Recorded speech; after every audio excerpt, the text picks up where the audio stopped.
Hi, Alex Kais here, artist and realtor. Have a walk with me as we delve into the question that pretty much everyone's always asking. How's the market? We're deep into this pandemic, and the Seattle real estate market has left us with more questions than it has answers. Demand for condos has softened recently because, it's no wonder. Why would you pay a premium for proximity to offices that you're not visiting? And a lot of people are wondering if amenities like fitness rooms and theaters are a thing of the past. I don't know. It remains to be seen. On the other hand, single-family homes are going like hotcakes, or at least warm cakes.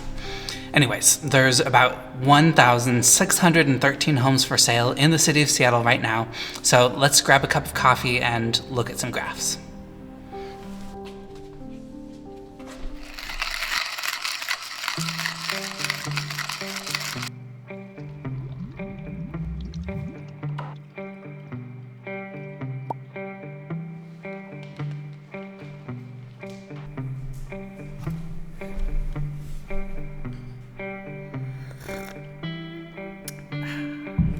Okay, first let's look at the list price to sales price ratio.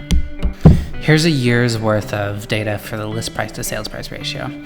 You can see that we're sitting at about 101.5% of list price to sales price right now. That means if you see a house listed for $600,000, you can expect it to sell for about $609,000. Now, look at this surge here. I know that I've pointed this out before, but I still think it's incredible. This top here is March, right before we started quarantining, and we were set to see an out-of-control market with homes selling for about 104% of list price. That's crazy. Now, I think commercial space is worth keeping an eye on. Online shopping is becoming more and more important, so I imagine a lot of these businesses are going to start questioning the validity of having a brick and mortar spot. That means all of these neighborhoods built around shopping districts could see fundamental changes coming soon. Let's look at the median home price in Seattle. Now, 1 year of median home price data is kind of a boring graph, so here it is stretched out to 10 years. This is interesting. Okay, so you can see in 2010, we saw the median home price, and this is for single-family homes and condos combined. This was $372,000.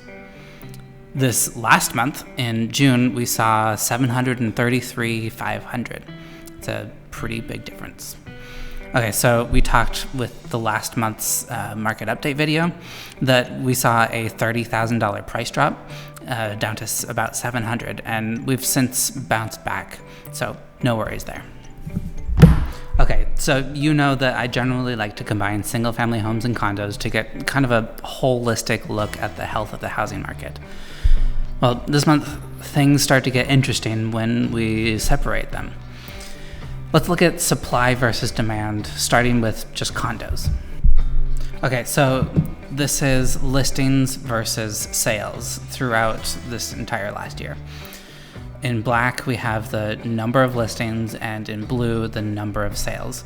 Now, the actual numbers don't really matter as much when we're just looking at these together. It's the relationship between the two. So we have, right now we have way more supply than we do demand, and it's really a buyer's market out there if you're looking for a condo. Now, this is completely different when you look at single-family homes. Here's that same graph of supply and demand, but for houses. We can see that while we're seeing an increase in inventory, it's not happening as fast as it is with condos. And the buyers are really out there for houses. We're starting to almost see demand outpace supply. And while I do kind of hate to make predictions, I think that we're going to see demand outpacing supply, at least for a short time here, before inventory picks up. We're seeing more houses come on the market, but buyers are really out there in force.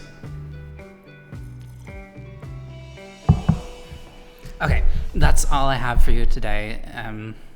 If you're thinking about making a home in Seattle, send me a message and we'll chat more about this.